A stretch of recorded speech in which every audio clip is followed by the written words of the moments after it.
సాక్షాత్తు ఆ తిరుమల వెంకటేశుణ్ణి అడ్డం పెట్టుకుని ఏపీలో ఉన్న రాజకీయ పార్టీలు రాజకీయం చేస్తున్నాయి. ఎన్నో ఏళ్లుగా పేరొందిన తిరుమల లడ్డూను కల్తీ చేశారు. గత వైసీపీ ప్రభుత్వం హయాంలో తిరుమల లడ్డూలో కల్తీ నెయ్యిని వినియోగించారని కూటమి ప్రభుత్వం ఆరోపిస్తుంది. మరి వాటిలో నిజమెంత? కూటమి ప్రభుత్వం ఆరోపిస్తున్నట్టుగా నిజంగానే లడ్డూలో జంతువుల కొవ్వుతో తయారు చేసిన నెయ్యిని వాడారా? ఇప్పటి వరకు జరిగిన సిబిఐ విచారణలో ఎలాంటి నిజాలు బయటకొచ్చాయి? ఇప్పుడు చూద్దాం. తిరుమలలో కొలువై ఉన్న ఆ 7 కొండల వాడిని దర్శించుకునేందుకు 2 తెలుగు రాష్ట్రాల నుంచే కాకుండా ప్రపంచ దేశాల నుంచి ఎంతోమంది భక్తులు నిత్యం వస్తూ ఉంటారు. ఎవరన్నా తిరుమలకు వెళ్తున్నారని తెలిస్తే చాలు వాళ్లకు లడ్డూ తీసుకురా అని చెప్తుంటారు. ఎవరైనా వెళ్ళొచ్చినా సరే వాళ్ళను లడ్డూ తేలేదా అని అడుగుతారు.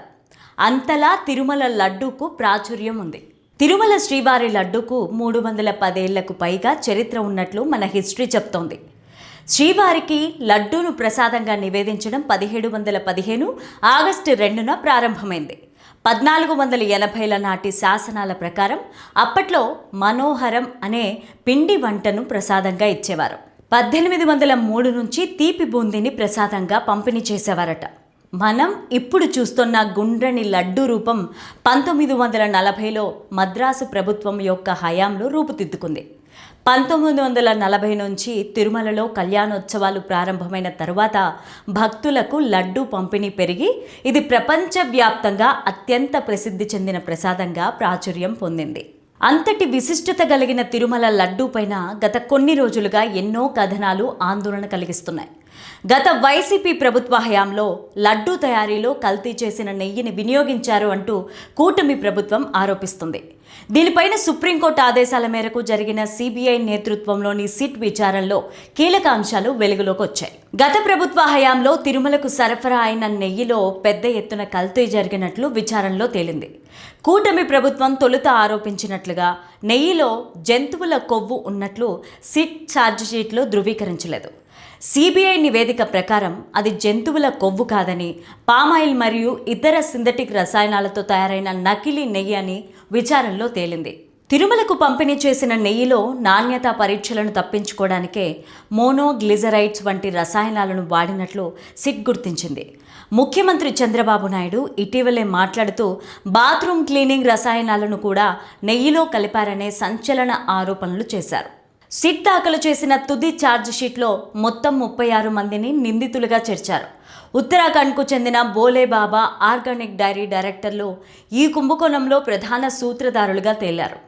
మాజీ టీటీడీ చైర్మన్ వైవి సుబ్బారెడ్డి వ్యక్తిగత సహాయకుడితో పాటు మరికొంతమంది టీటీడీ ప్రొక్యూర్మెంట్ అధికారులు ఈ కేసులో నిందితులుగా ఉన్నారు.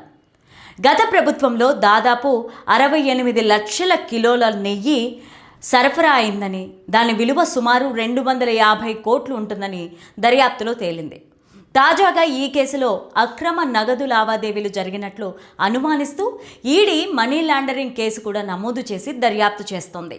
గత వైసీపీ ప్రభుత్వం తిరుమల లడ్డూని కల్తీ చేసి నెయ్యి సరఫరాదారులకు కొమ్ము కాసిందని, భక్తుల మనోభావాలను దెబ్బతీసిందని ఓవైపు కూటమి ప్రభుత్వం ఆరోపిస్తోంది. మరోవైపు సిట్ నివేదికలో జంతువుల కొవ్వు లేదని తేలినందున చంద్రబాబు తన తప్పుడు ఆరోపణలకు భక్తులకు క్షమాపణ చెప్పాలని వైసీపీ డిమాండ్ చేస్తోంది. ఏదేమైనా 2 ప్రభుత్వాలు కూడా తిరుమల లడ్డూని రాజకీయ అస్త్రంలాగా వాడుకుంటున్నాయి. భక్తుల మనోభావాలతో సంబంధం లేకుండా వ్యవహరిస్తోన్న తీరు పట్ల ఆగ్రహం వ్యక్తమవుతోంది. ఏపీలో ఏ ప్రభుత్వం వచ్చినా తిరుమలను ఓ ఆదాయ వనరుగా చూస్తున్నారే తప్ప తిరుమలను అభివృద్ధి చేసేందుకు మాత్రం ప్రయత్నం చేయట్లేదు. తిరుమల లడ్డూ కల్తీ వ్యవహారం బయటకు రావడంతో గత కొంతకాలంగా తిరుమల ప్రసాదం యొక్క విశిష్టత మసకబారుతూ వస్తోంది. టీటీడీకి ప్రతి ఏటా ఎన్నో వేల కోట్లు విరాళాలుగా వస్తాయి. వాటిని వినియోగించి తిరుమలలో ప్రత్యేకంగా ఓ డైరీ ఏర్పాటు చేసి అక్కడే నెయ్యిని తయారు చేసే విధంగా నిర్ణయం తీసుకోవాలని ఎంతోమంది ప్రముఖులు సూచనలు చేస్తున్నారు. బయటి వారికి కాంట్రాక్ట్ ఇవ్వకుండా టీటీడీనే ఇలాంటి చర్యలకు పూనుకుంటే తిరుమలలో ఎక్కడా కూడా కల్తీ జరిగేందుకు ఆస్కారం ఉండదని అంతా భావిస్తున్నారు. ఇప్పటికైనా ఏపీ పార్టీలు లడ్డూ పైన రాజకీయాలు మానేసి లడ్డూ విశిష్టతను పెంచి భక్తుల సౌకర్యార్థం తిరుమలలో మరిన్ని మంచి పనులు చేసేందుకు ముందుకు రావాలని దేశవ్యాప్తంగా ఉన్న వేలాది మంది హిందువులు అభిప్రాయం వ్యక్తం చేస్తున్నారు.